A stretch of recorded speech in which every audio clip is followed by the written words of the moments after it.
Sejam bem-vindos a mais um papo sobre cultura aqui na Atibaia TV. E hoje a gente vai continuar falando sobre o caso do projeto Educando com Música e Cidadania, que é responsável pela fama e por projetos de música nas escolas da cidade. A gente já conversou com o Leonardo sobre esse assunto, que foi quem moveu a ação popular contra a prefeitura, contra o edital lançado pela prefeitura.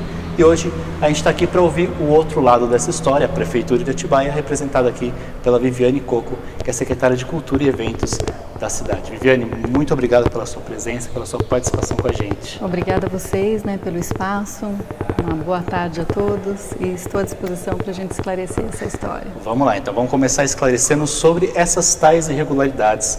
A gente teve acesso ao processo, verificou algumas irregularidades que foram apontadas no edital lançado pela Prefeitura.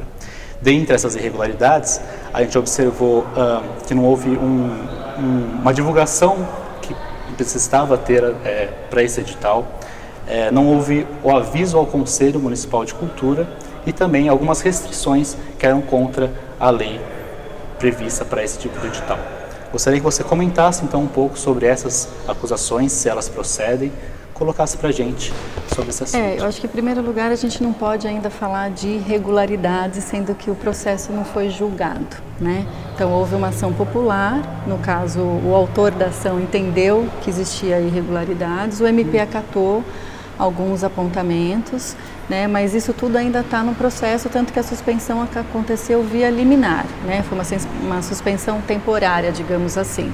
Então o processo ainda vai correr, a prefeitura também vai estar recorrendo e a gente vai chegar aí num julgamento final daqui a um tempo. Mas o que a gente pode dizer sobre esses pontos? A questão da divulgação, tanto o edital quanto a homologação foram publicadas no imprensa oficial, então a gente cumpriu a lei, cumpriu a transparência. Dessa vez que a gente publicou, a gente ampliou um pouco mais, publicou em outras áreas do site da prefeitura, mas mesmo no portal que o Leonardo comentou, a gente até teve uma conversa juntos, aí a gente conversou pessoalmente, e ele falou da questão da divulgação, e se você for lá no portal atibaia.sp.gov.br, você tem lá o espaço do imprensa oficial e lá dentro você tem a publicação do edital e da homologação também. Então a gente cumpriu a questão da publicidade. Em relação, o ponto mais importante que a gente acha que pode ter causado um problema mesmo, e aí é uma questão de entendimento jurídico, que também é uma discussão recorrente, é a questão da unidade federativa, A lei determina que sejam contempladas, que possam participar do edital, entidades que fazem parte da unidade federativa. Existe uma discussão aí se o município entra nesse conceito de unidade federativa ou se é só o Estado. Então, esse foi o principal ponto que a gente acabou, até para dar uma agilidade maior a esse processo, a gente corrigiu e colocou que no estado, que as entidades que podem participar estejam dentro do estado de São Paulo e não restritas ao município. Mas é uma questão de interpretação também, E a gente ainda não sabe se isso realmente foi um erro, mas não é nada também, a gente não agiu de má fé, é um erro conceitual, formal, ou seja, do edital. E eu não lembro qual que é o outro ponto que você falou. Aviso ao conselho convocante. Tá. Então isso também é questionável, Porque fala da participação da sociedade, mas quando você publica no imprensa oficial você também dá acesso. Mas de qualquer forma a gente também corrigiu isso nesse edital que foi publicado agora dia 15. Então a gente cumpriu esses trâmites aí. Eu não estava na secretaria, quando foi publicado da outra vez, então não posso dizer detalhes aí sobre o procedimento, mas do que eu sei e em razão dos apontamentos a gente resolveu corrigir até para dar uma agilidade maior ao processo e isso não ficar esperando o julgamento que a gente sabe que vai demorar. Viviane, a gente conversou com o Leonardo e quando a gente perguntou para ele sobre se ele sabia que a ação dele poderia dar esse resultado, ele falou que ele ficou surpreso com a atitude da prefeitura, porque, segundo ele, se a prefeitura houvesse recorrido da decisão, isso continuaria sendo discutido no âmbito jurídico e o projeto não precisaria estar parado, poderia estar continuando. Essa foi a informação que ele deu para a gente, é por isso que a gente está trazendo aqui para você colocar, até que você não seja da área jurídica, mas creio que você está muito bem informado sobre o assunto, claro.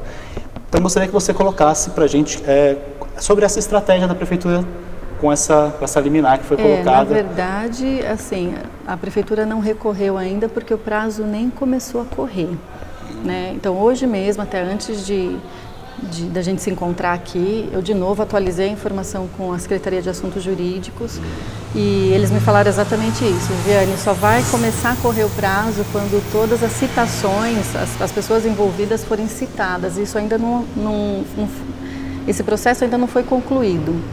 Então, assim, é feita a citação, aí inclui-se no processo, a partir disso começa a correr o prazo. A defesa já está pronta, tanto que a gente correu aqui para passar as informações que precisava para a Secretaria de Assuntos Jurídicos, para que eles pudessem fazer a elaboração da defesa, né?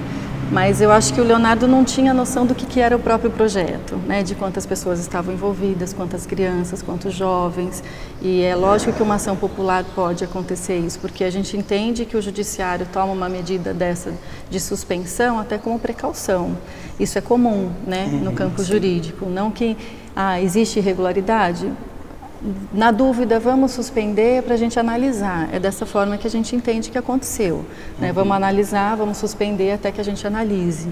Para a gente não esperar correr todo esse prazo do recurso, que a gente sabe que isso demora, vai para outra instância, até julgar isso, ia demorar muito mais do que a decisão que a gente acabou tomando de publicar um novo edital com essas correções, que embora a gente não tenha certeza se estão corretas ou não, mas a gente resolveu acatar para facilitar e dar uma agilidade maior ao processo, né? Então essa informação está equivocada, o prazo nem começou a correr ainda. Então tá ok.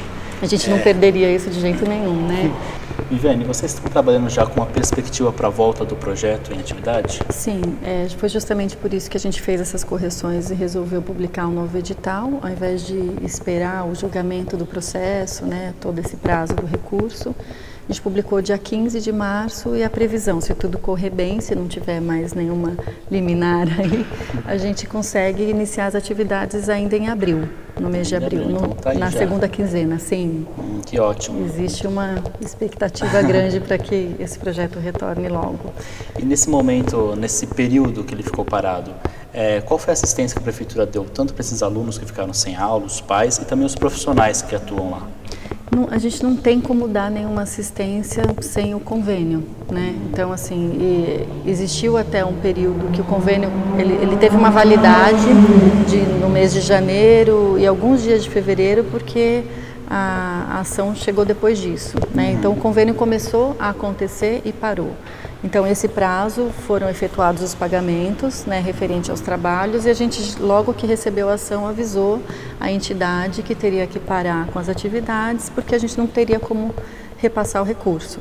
Então, nesse momento, a gente ficou também de mãos atadas, aí, infelizmente, porque a gente entende a necessidade dos profissionais e a angústia dos alunos, né? Sim. Alguns profissionais pediram, inclusive, para a secretaria, vieram conversar comigo para dar aula voluntariamente, e eles estão fazendo isso, pela angústia tanto deles, né, de sentir esse projeto parado, quanto dos alunos e das pessoas todas envolvidas, os pais. São né? muitos alunos. São quantos alunos que o projeto atende? São mais de 1.600 alunos, quase 2.000 pessoas. Viviane, para a gente encerrar a nossa entrevista, creio que você está chegando agora na Secretaria de Cultura, né? E esse momento de turbulência pegou um problemão aí na mão. No dia que eu cheguei, né? A ação chegou comigo. Chegou junto com você. Mas creio que também faz parte, né, de uma democracia. Eu acho que essas discussões são importantes para a gente ir melhorando. E né? Aprofundar a discussão. Aprofundar essas discussões. Porque a Prefeitura ela sofre algumas críticas quanto à transparência dos seus editais, até se são democráticos ou se são jogos de cartas marcadas. Então, eu acho que é importante que a gente tenha esses momentos de questionamento para a gente evoluir. Você vê da mesma maneira, você crê que os editais vão ser aprimorados daqui para frente com esse problema? Eu acho que na verdade existe uma certa confusão e às vezes até falta de informação por parte da população, e não é por mal, nada, mas é porque quem está dentro do poder público vive a realidade da burocracia, né, de tudo que acaba às vezes até alongando um pouco os prazos, e a gente tem plena convicção de que a gente pratica tudo com muita transparência, tudo publicado na imprensa oficial, mesmo porque se a gente não fizer isso, o município, a prefeitura, o prefeito, os secretários, eles são prejudicados, né? Penalizados, e são penalizados com isso. Então a gente tem obrigação de cumprir esses trâmites e a transparência de todos os atos públicos, né? Então isso acontece. O que aconteceu foi essa lei nova, né, a 13.019, que ela surgiu, ela começou, a vigência começou o ano passado, no final do ano, então passou a valer esse ano, e que causou uma certa confusão de interpretação. A FAMA, né, o projeto Educando com Música e Cidadania, no qual a FAMA está incluída, assim como outros grupos musicais, está inclusive protegida pela lei orgânica do município. Né? Então isso prevê que o município, que a prefeitura pode sim fazer um projeto, se quisesse fazer uma contratação, poderia até de repente fazer uma contratação direta, mas a gente não quis correr esse risco, a prefeitura não quis, né, na época não estava aqui, não quis correr esse risco e preferiu fazer todos os editais como manda a nova legislação, até que a gente tenha o nosso sistema municipal de cultura consolidado, né? Aí isso pode mudar um pouco o quadro. Tá certo, Vivi.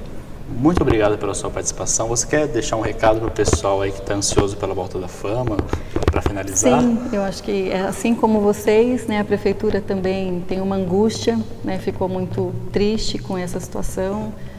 Nós somos os mais prejudicados, se a gente for pensar, né? Tem uma pressão popular, é um projeto que a prefeitura sempre apoiou e a gente tem todo o interesse de beneficiar a comunidade, a população com esse projeto que é muito importante para a cidade, né? Assim como os profissionais envolvidos. Então a gente espera que isso aconteça o mais breve possível e, se Deus quiser, em abril estamos de volta. Com as outras oficinas também, né? Ainda tem os editais de circo, de artes plásticas, de teatro, de dança, né? Então a gente está todos serão retomados. Isso. Aí. Tá certo, Bom, e eu que agradeço pelo espaço. Muito obrigado pela sua participação mais uma vez. Obrigado você por ter acompanhado a gente. Lembrando que tem a entrevista com o Leonardo também, a gente vai deixar o link para vocês conferirem. Assistam as duas entrevistas, tirem as suas conclusões e a gente vai ficando por aqui. Curta e compartilhe o vídeo e está de volta na próxima.